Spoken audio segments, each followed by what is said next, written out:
Okay, so this is I went down to the local hardware store, bought some spacers, some longer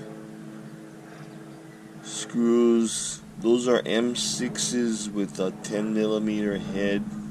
It's the same thread as this. This is a M6 right here. So I'm gonna put that spacer in there along with those are the longest M6s you'll be able to get. So whatever M6 and I found that the metal spacers, we'll see. You take a look at it, you tell me what you think. So yes, if you want just a little bit more lift,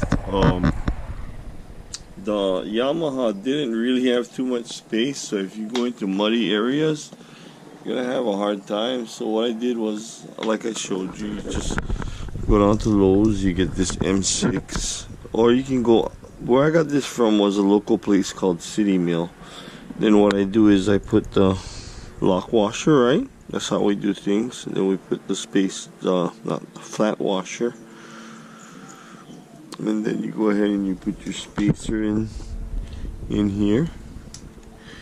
And you screw it up. And you'll have perfect amount of tread. You see that? And you're good to go. You have more travel. And all of this cost me about 10 bucks. Well, no. I forgot I bought soda and ice cream. Maybe about 5 bucks. Maybe less. I don't know where you're buying them from. Okay, aloha. Just an idea. Maybe you have better ideas. I don't know. But this will probably work for me. Aloha.